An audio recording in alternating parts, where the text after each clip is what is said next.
adore me. It's time for the tea party. Hush, the treacle. I've got one. Why is a raven like a writing desk?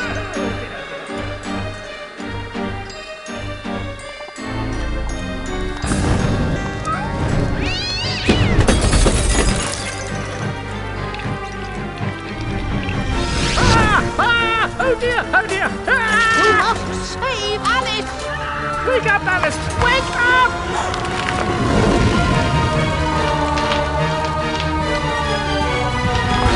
Mom? Dad? Alice? Mom! Father? I can't see! Get out, Alice! Save yourself, Alice! Get out of the house!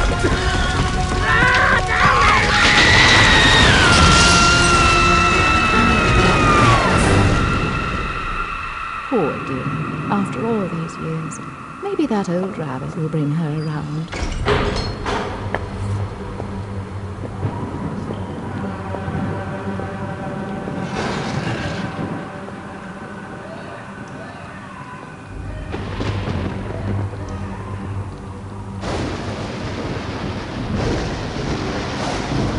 Save us, Alice!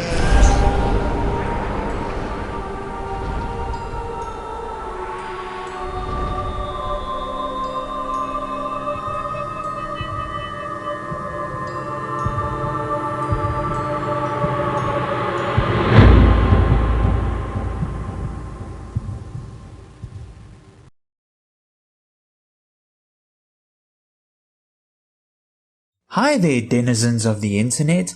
It's your favorite fact boy, the 8-bit academic here, with some classic 90s gaming and yet another fun, yeah. This one is more of a disturbing fact than a fun one, but before I proceed to take you down quite the dark rabbit hole, let's first take a look at today's gaming feature, which is also pretty dark and fucked up. Seems like it's going to be quite the edgy episode today, huh? Now, I'm sure most of us are quite familiar with the children's fantasy tale of Alice in Wonderland, and I'm quite sure we've also all seen the 1951 animated adaptation by Disney as well. Now, overall, the story for Alice in Wonderland is quite a cheery, brightly colored affair with a small dose of bizarre trippiness. But what if someone took that concept and decided to turn it into a suicidal emo kid with both an eating disorder and mental health issues? Well, that's how you end up with the extremely dark fantasy video game feature of today's episode, American McGee's Alice, which was released in the year 2000 for PC. American McGee being the lead developer of the game, who also worked on id Software's Doom 2 and Quake games before going on to start a number of his own projects over the years. The first one being this twisted version of the Alice in Wonderland story, which according to McGee himself took quite a lot of inspiration from his pretty messed up and traumatic childhood. In this grimdark version of Alice in Wonderland, Alice is the sole survivor of a mysterious house fire that resulted in the deaths of her parents and her little brother, and as a result, she ends up in a psychiatric clinic, wherein her emotionally traumatized mind often retreats into Wonderland as a form of escape. Only problem is that due to her broken psyche, Wonderland itself has become a dark, corrupted hellscape, wherein the Queen of Hearts rules as a brutal despot, enslaving the inhabitants and violently crushing any attempt at rebellion against her iron-fisted rule. Boy, that is some dark shit. Anyway. Mwah. The game would get a sequel in 2011 called Alice Madness Returns, and there was also meant to be a third entry called Alice Asylum, but apparently this was rejected by EA Games in 2023 because of course it was. You go suck a dick and a banana, cause that is all you are. Ever since then, American McGee had been in a bit of a legal war over the rights to the Alice trademark with EA, because of course he would be. You stink! As a result of all this, he would end up retiring completely from game development, and focus on his own merchandising company called Mysterious Inc., wherein he and his wife sell art, apparel, and accessories based on his works. Though thanks to the massive interest by fans of his, he recently announced that he will be going back to game development and would like to make a spiritual successor to the Alice games, which he calls Plushy Dreadfuls, the video game, which itself is based on one of the many lines of merch he has produced through his company Mysterious Inc. And as a massive fan of the Alice games, all I can say is more power to you, Mr. McGee. Yesterday, you said tomorrow, so just do it! Make your dreams come true! Just do it!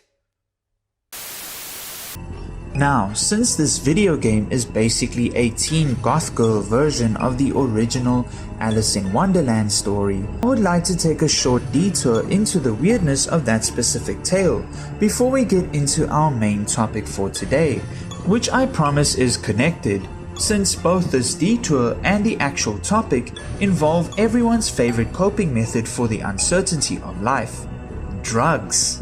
Now, as your counselor, I'm here to tell you about drugs and alcohol and why they're bad, okay? So, first of all, smoking's bad. You shouldn't smoke. And alcohol is bad. You shouldn't drink alcohol. And as for drugs, well, drugs are bad. You shouldn't do drugs. So the original story for Alice's adventures in Wonderland was written in 1865, and its sequel Through the Looking Glass in 1871 by English author, poet and mathematician Charles Dodgson, who used the pen name Lewis Carroll in all of his literary works. Now, as anyone who's familiar with the story will know, there are some really trippy moments and characters in these books, such as the Cheshire Cat, the Mad Hatter, the hookah-smoking caterpillar, and the fact that Alice grows really tall or shrinks to a tiny size when she eats certain types of magical mushrooms. Now, most people have interpreted these themes as an allegory for the struggles of puberty and the transition from childhood to adulthood, with Alice's change in size representing these physical and emotional changes.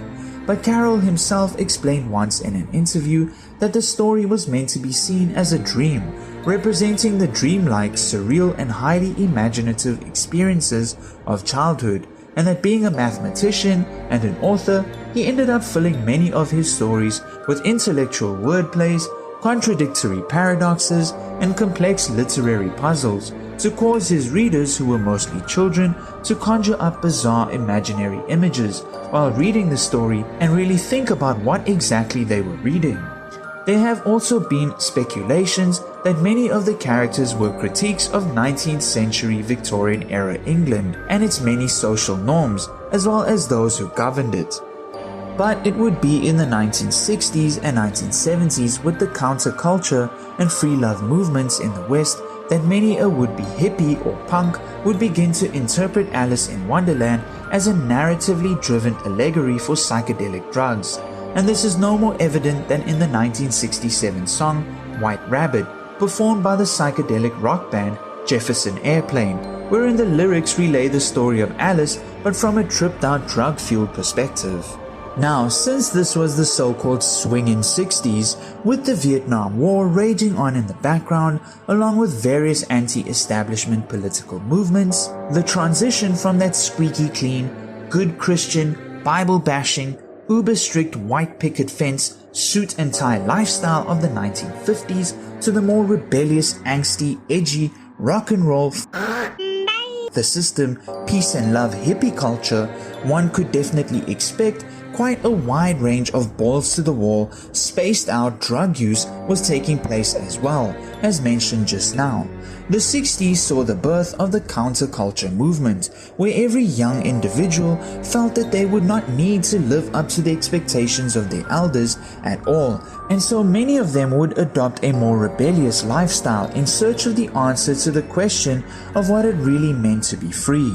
But just because these young rebels would pull the middle finger at the system that once tried to control them, it did not mean that the system wouldn't still continue to operate in the shadows.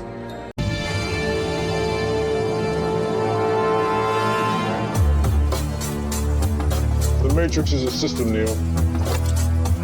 That system is our enemy. When you're inside, you look around, what do you see? Businessmen, teachers, lawyers, carpenters, the very minds of the people we are trying to save. But until we do, these people are still a part of that system, and that makes them our enemy. You have to understand, most of these people are not ready to be unplugged. And many of them are so inert, so hopelessly dependent on the system, that they will fight to protect it. And here's where we get into the darker part of the video, as we take a look at one of the most disturbing government-sponsored programs that was conducted by everyone's favorite three-letter agency, the CIA, with the program in question being codenamed MKUltra. To discuss this topic today, we have to go all the way back to the early 1950s, which made up the initial years of the Cold War, a period in history which basically saw a handful of nations from the East and West, mostly Soviet Russia and the United States of America, stare each other down with hardcore intimidation tactics, all while having their nuclear weapons pointed at each other as a show of strength, and also getting involved in proxy conflicts by picking between opposing sides during civil wars in various developing third world nations and pitting them against each other as if they were Pokemon trainers, kinda like how they still do today. The Cold War never ended, guys, that's all I'm trying to say. Oh, hey, Pikachu, I choose you! Go! Pikachu! Pikachu uses Thunderbolt! Pika-Pee! Big O! Venusaur! Oh no! Counterattack with whatever you feel like, man! Wait, hold on, what? Venusaur with a question mark. Now, as a result of this Cold War between the Ruskies and the Yankees, the two sides engaged in quite a lot of spying against each other, which in turn led to some competition. Whenever the Soviets did something, the Americans would try to either copy them or try to do something better, and vice versa. A good example of this is the space race, where both sides competed quite aggressively to see who could get to the stars first, but also who could land on the moon first, which I made 2 videos about, link in the pinned comment down below. But aside from political ideology, nuclear weapons, tech development and space exploration, there were other scientific endeavors where the two sides of the Cold War would compete in as well, to prove who was superior, and this competitiveness would sometimes manifest itself in some really bizarre ways.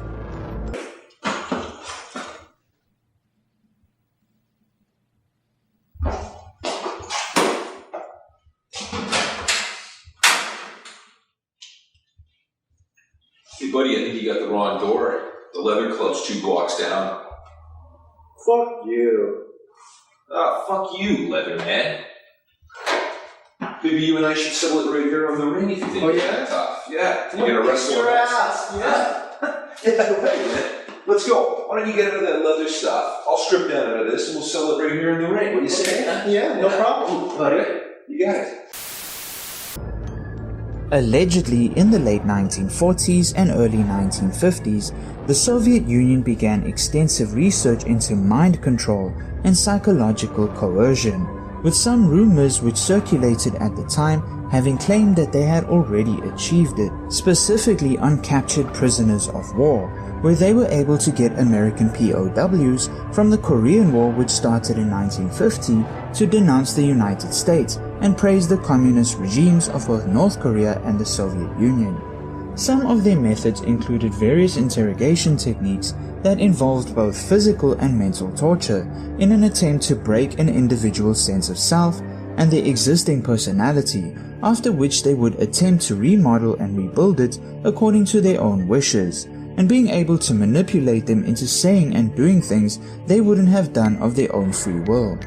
Though by the early 1960s, the Soviets started to attempt to research more into supernatural means, wanting to see if things like telepathy could be used for both espionage purposes, but also to be able to implant ideas into an individual in an attempt to brainwash them.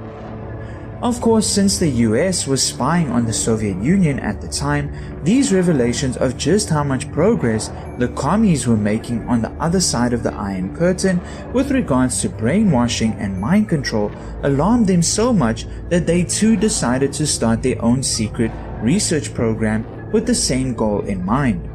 The only difference was that they would mostly resort to more chemical means by conducting experiments with various psychoactive substances like LSD, in the hopes that when an individual is in a tripped out state, they would be easier to manipulate and control. And so in 1953, the Central Intelligence Agency, or better known as the CIA, began their own highly classified research mission into all things that make us feel a little lacquer, which they codenamed MKUltra. Before the start of MKUltra though, the CIA did also conduct Project Artichoke in 1951, which was their research into various interrogation techniques with the primary goal being to determine whether an individual could be made to involuntarily perform an act of attempted assassination against their own will. So one could think of MKUltra as the follow-up to Artichoke, with much of the information and methods gleaned from this prior operation serving as the basis of what was to come from this next lot of research. And upon digging a little deeper, it seems that much of the inspiration for both of these secret intelligence programs had its roots in Nazi experiments during World War II. Well, aside from what the Soviets were already doing on their side of the world. MKUltra was started by CIA director at the time Allen Dulles and spy master Sidney Gottlieb, and would continue right into the early 1970s when it was finally ended after an investigation by the Church Committee headed by Frank Church. Or at least that's probably what they want us to think.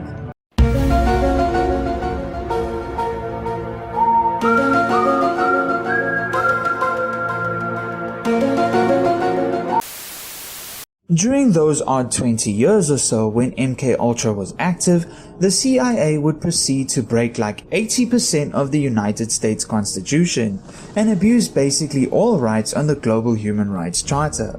Its aim was to develop mind-controlling drugs for use against the Soviet bloc in response to alleged Soviet, Chinese and North Korean use of mind control techniques on US prisoners of war during the Korean War as stated earlier. The CIA wanted to use similar methods on their own captives and were very much interested in manipulating foreign leaders with such techniques as well, as is evidenced by their attempts at devising multiple schemes to try and drug Fidel Castro, who by this point had won the Cuban Revolutionary War and became the supreme leader of his nation under communist rule, which the Americans didn't like very much since it was a little too close to home. The CIA often conducted experiments without the subject's knowledge or consent. In some cases, even academic researchers were funded through grants from CIA front organizations and companies, but were unaware that the CIA was using their work for these purposes. The project also attempted to produce the perfect truth serum for interrogating suspected Soviet spies during the Cold War and to explore other possibilities of mind control, which, just like the Soviets as mentioned before, even delved quite heavily into the supernatural and paranormal, with these specific fields of research being collectively called psychotronics. There were other offshoots of the MKUltra project, such as MK Search and MK Delta, which would not only be continuations of the original project, but also involve other branches of the US Defense Forces and intelligence agencies, often collaborating with the United States Army, specifically the Army's Chemical Corps, and even with the FBI, as well as other military branches, including the United States Army Biological Warfare Laboratories. The entire program became so big that at almost every level of American society and in many state-run institutions and even private companies, there was some type of involvement in one way or another. Even with members of the police force, the Narcotics Bureau, pharmaceutical companies, the NSA, universities, and many corrupt politicians as well. This more expanded scope of operations regarding this highly classified research had the purpose of trying to develop, test and evaluate capabilities in the covert use of biological, chemical and radioactive material systems and techniques of producing predictable human behavioral or physiological changes in support of highly sensitive operational requirements. In January 1957, the CIA started a sub-project of MKUltra in an effort to broaden their scientific research. Titled Sub-Project 68 and conducted at the Allen Memorial Institute in Montreal, Canada, under the direction of psychiatrist Dr. Donald Ewen Cameron, which to this day represents one of the most infamous and ethically controversial endeavors within the MKUltra program, in that not only did they engage in numerous human rights abuses and illegal activities, they also did so in another country, which while the US and Canada have always been close allies, this new research, I'm convinced, went completely against international law. Sub-Project 68 aimed to explore innovative techniques for manipulating and controlling human behavior, particularly through the methods of psychic driving and deep patterning. Psychic driving involved subjecting patients to continuous playback of recorded messages, often with themes of self-improvement or identity reinforcement, while they were under the influence of powerful psychoactive substances such as LSD or barbiturates. Oh, for fuck's sake. Muck, use acid! Muck.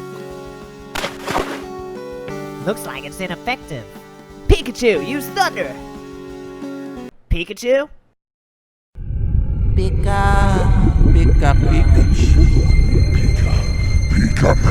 What's the matter, Pikachu? Declassified CIA documents suggest that they investigated chemical, biological and radiological methods of mind control as part of MKUltra. They spent an estimated $10 million or more, which roughly today, adjusted for inflation, is about $87.5 million. During a hearing by the Senate Health Subcommittee, a testimony by the Deputy Director of the CIA stated that over 30 institutions and universities were involved in the experimentation program of testing drugs on unknowing citizens at all levels of society, high and low, Native Americans and even foreign immigrants. Several of these tests involved in the issuing of LSD to unaware subjects in social situations. The army was subjected to the testing of LSD, which occurred in 3 phases. The first phase included over 1,000 American soldiers who willingly volunteered for testing of chemical warfare experiments. Phase 2 had 96 volunteers who were dosed with LSD in evaluation of the possibility of intelligence uses of the drug. The third phase included Project Third Chance and Project Derby Hat, which conducted experiments on 16 unwitting, non-volunteer subjects that after receiving LSD were interrogated as a part of operational field tests. So despite research into psychological manipulation through sound waves, sensory deprivation, chemical and radioactive materials, enhanced interrogation techniques, isolation and a whole host of other methods, it seems that the CIA had quite the interest in psychoactive drugs, and most notably LSD. In 1938, LSD was first isolated and discovered by Albert Hofmann at the Sandoz laboratories in Basel, Switzerland.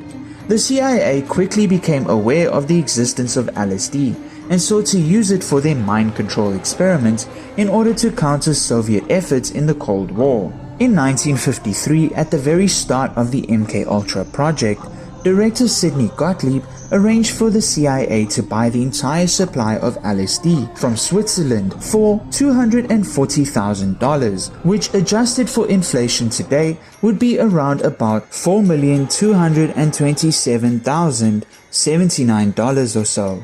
You sure about that? You sure about that?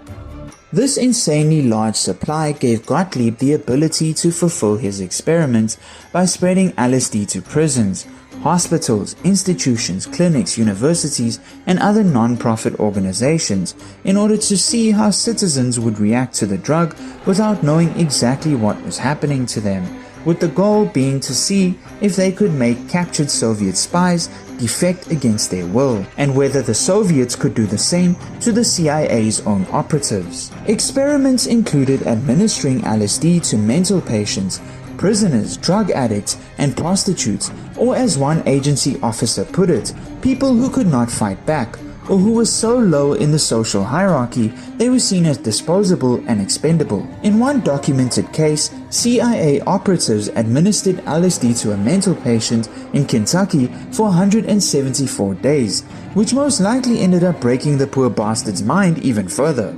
They also administered LSD to CIA employees, military personnel, doctors, government agents from other departments, and members of the general public to study their reactions. The aim was to find drugs that would bring about deep confessions or wipe a subject's mind clean in order to then reprogram or brainwash them. Military personnel who received the mind-altering drugs were also threatened with a court-martial and severe legal consequences that could basically ruin their entire lives and reputations if they told anyone about the experiments. LSD and other drugs were often administered without the subject's knowledge or informed consent, which itself was a violation of the Nuremberg Code the US had agreed to follow after World War II, as well as the United States Constitution, and basically just the law in general. And what was the result of the computer check of the DNA coding on those bullets? The DNA is a perfect match for Judge Joseph Dredd. It's a lie! The evidence has been falsified! It's impossible! I never broke the law! I am the law! In Operation Midnight Climax, which was yet another sub-project of MKUltra, the CIA set up several brothels within agency safe houses in San Francisco to try and lure a selection of men who would be too embarrassed to talk about the events. The men were dosed with LSD. The brothels were equipped with one-way mirrors, and the sessions were filmed for later viewing and study. In other experiments where people were given LSD without their knowledge, they were interrogated under bright lights, with each interrogation being recorded and with medical personnel on standby taking notes and observing the entire ordeal. Many of these test subjects were threatened with extended LSD trips if they refused to reveal their own personal secrets, with majority of the people subjected to these interrogations being themselves CIA employees and also agents suspected of working for the Soviet bloc during the Cold War. For the vast number of the test subjects, both willing and unwilling, they often suffered from long-term debilitation, with many experiencing increased paranoia and anxiety as well as other notable behavioral and mental trauma which plagued them for the rest of their lives as a direct result of these interrogations and experiments, with more extreme cases even resulting in death. Aside from LSD, even other hallucinogenic and psychoactive drugs like psilocybin, DMT, cannabis, AMT, cocaine, mescaline, and heroin were also used in some of the tests. While the Office of Security used LSD primarily for interrogations, Sidney Gottlieb, the chemist and spy master who directed MKUltra, had other ideas, given the go-ahead by CIA Director Allen Dulles. He thought it had good potential to be used in covert operations.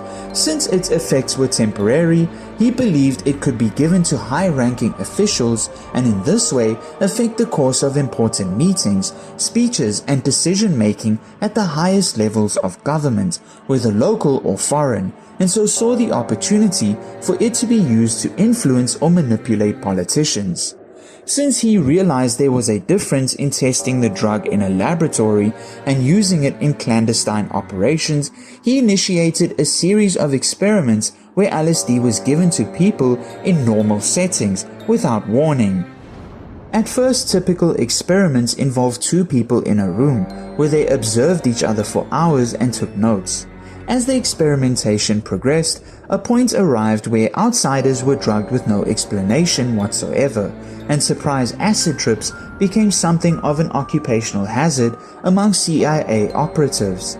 Crazy how the enforcers of law and public order nowadays advise people about the risks of spiking at nightclubs and parties, or just recreational drug use in general. And yet, they were the ones who started doing it first. Corruption is not bad. Corruption is only bad if I'm not involved. Yes. But if I'm part of that corruption, I defend it. More often than not, adverse reactions would occur, such as an operative who received the drug in his morning coffee after being spiked, got really high, started tripping a little too much for his own good, and ended up becoming fully psychotic, and sprinting at full speed across Washington, D.C., running from monsters that weren't there, which he saw in every car passing by him and on every pavement. Ah! I'm insane with anger! I'm losing my mind!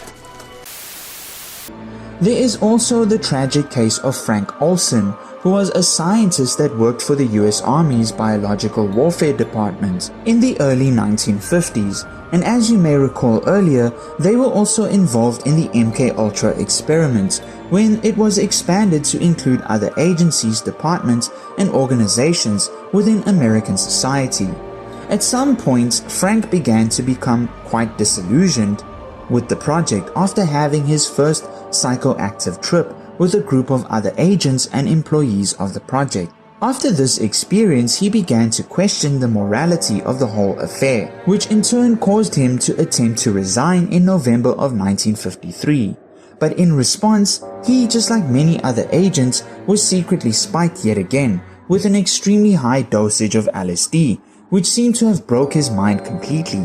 And tragically, he would fall to his death from a window of the 13th floor of the Statler Hotel in New York, with many, including his own family, suspecting to this day that he was deliberately murdered in order to silence him from revealing any of the secrets of MKUltra, despite it being still quite early in the program, with the biggest mystery still being whether he was pushed or whether he himself jumped after being secretly dosed with high levels of LSD so many times, or that maybe while staying at the hotel with his colleague Robert Lashbrook, Lashbrook most likely drugged him again, which resulted in a complete mental break that caused him to commit suicide, which, as per tradition with intelligence agencies, was initially ruled as such. In 1975, however, the CIA finally admitted that Olson had been unwittingly drugged with LSD on numerous occasions, which led to his death, and ended up paying his family a lofty financial settlement. There were, however, some participation in these experiments that were fully consensual, but in these cases the willing test subjects ended up being singled out for even more extreme experiments. In one case, several drug-addicted African-American participants at the National Institute of Mental Health Addiction Research Center in Kentucky were given LSD for 77 consecutive days. Yeah, I don't think someone is supposed to take psychedelic drugs for that long. Are you on drugs or alcohol? No, sir. Do you take drugs or alcohol? What is drugs? By the 1960s, MKUltra's researchers would end up dismissing LSD as too unpredictable in its results. They gave up on the notion that LSD was the secret that was going to unlock the universe and the mind, but it still somewhat had a place in the cloak and dagger arsenal of the CIA. However, by 1962, the CIA and the Army developed a series of super hallucinogens such as the highly touted BZ, which was thought to hold greater promise as a mind control weapon. BZ, which was first synthesized in 1951 by Swiss pharmaceutical company Hoffmann La Roche, is an odorless and bitter-tasting military-grade incapacitating agent. It impairs muscle movement and causes delirium and hallucinations to the point of helplessness. Apparently this shit was so strong that in 1969, the US Army and the CIA had banned it altogether, but over the years there had been claims of it being used during the Vietnam War. Declassified documents indicate they also had an interest in the study of hypnosis throughout the duration of the experiments from the 1950s to the late 1960s.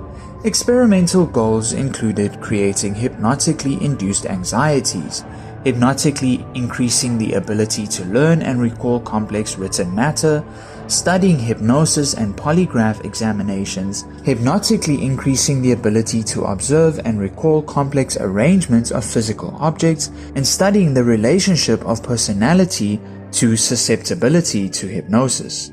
So it genuinely seems that the CIA were trying to research into anything and everything that they thought would give the US an edge against the Soviets in the Cold War, leaving a lot of broken and damaged people along the way. As is evidenced by the many secret detention centers they had around the world as well, in areas under American control in the early 1950s in Europe and East Asia, mostly Japan, West Germany and the Philippines. The CIA created secret detention centers or hidden black sites so that the US could avoid criminal prosecution. The CIA captured people suspected of being enemy communist agents and other people it deemed expendable to undergo various types of torture and human experimentation. The prisoners were often interrogated while being administered psychoactive drugs, electroshocked and subjected to extremes of temperature, sensory isolation and the like, to develop a better understanding of how to destroy and control human minds. Unfortunately though for the CIA, they simply couldn't keep the lid on MKUltra closed forever, and it was in 1973, after then President Richard Nixon's Watergate scandal, where he and his co-conspirators were accused of spying on the Democratic Party of the United States, that mistrust in the government, military and all state institutions were at an all-time high, which was also caused by the many cover-ups of horrifying war crimes committed by the army during the Vietnam War. In this volatile political climate, between 1973 and 1977, Democrat politician and lawyer Frank Church launched an investigation led by his Church Committee together with the Rockefeller Commission and on the order of Nixon's successor, President Gerald Ford, to uncover the truth about clandestine operations and secret state-funded projects that abused the rights of Americans, engaged in illegal activities and overstepped their boundaries within the US intelligence community and the military. The then CIA Director Richard Helms ordered the destruction of all files related to MKUltra, and thus most information about these experiments and the harm they caused are lost to time. But thankfully the Church Committee and the Rockefeller Commission were able to dig up enough information from files that survived the purge to have these many secret projects shut down for good and to force intelligence agencies to come clean. As a result of this, in the summer of 1975, Congressional Church Committee reports and the Presidential Rockefeller Commission report revealed to the public for the first time that the CIA and the Department of Defense had conducted experiments on both unwitting and cognizant human subjects as part of an extensive program to find out how to influence and control human behavior through the use of psychoactive drugs such as LSD and mescaline, and other chemical, biological, and psychological means.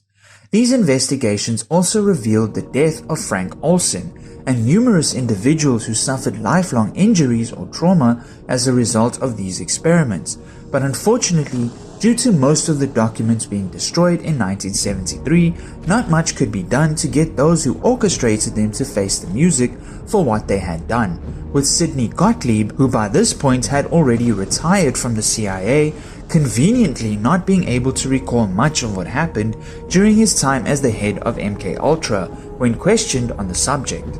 Accusations! These are not accusations. This is false accusations. And the only real somewhat good thing that followed after the Church Committee's investigations were that sweeping reforms were to be made regarding the way things were done in any and all operations undertaken by US intelligence agencies, with far more transparency, declassification of documents, and freedom of information as well.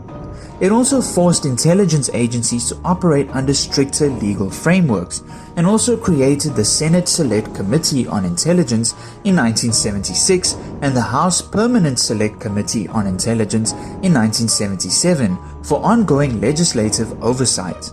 Oh, and apparently they banned assassinations as well. I mean, it's something, I guess.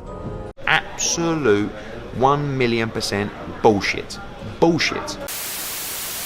And yet, ironically, the CIA and other US intelligence agencies haven't changed much to this day at all, given all this Diddy and Epstein stuff going on right now as well.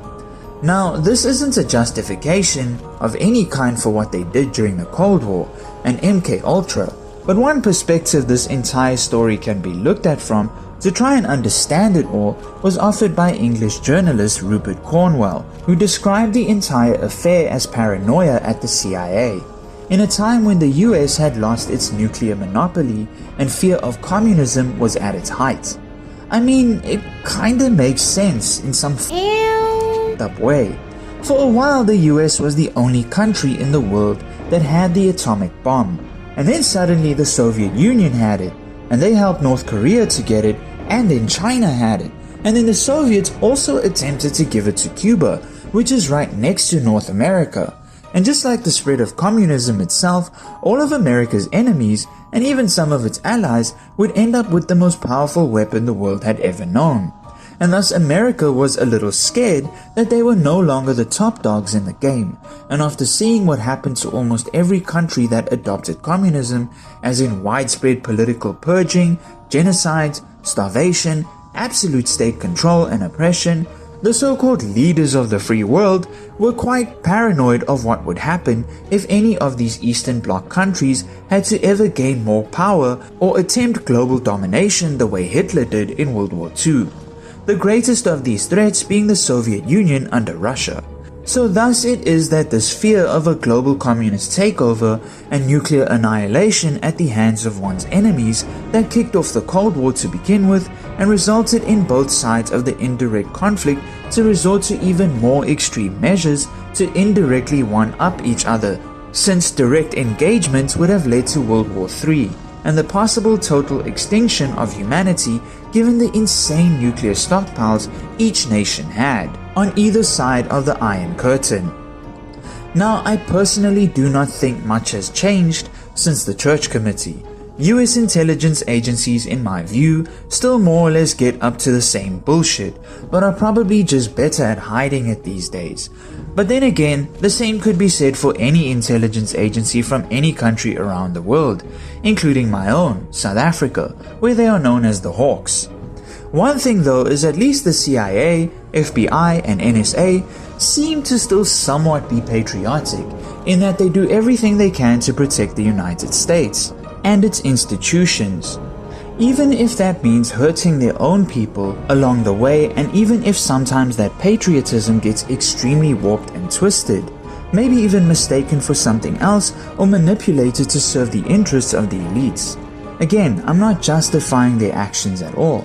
I'm just saying that when compared to the Hawks from my country, they seem to do a better job, since the Hawks seem to only serve the interests of whichever politician is paying them more.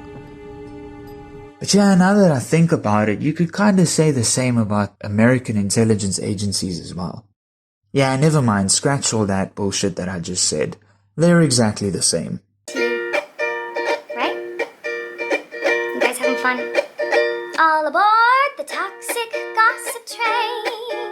You're chugging down the tracks of misinformation. The toxic gossip train.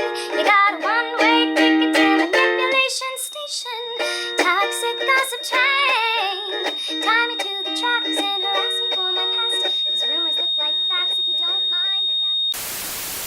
But still, this doesn't mean that the CIA or any intelligence agency for that matter should not answer for any human rights abuses and illegal activities they may have engaged in the past.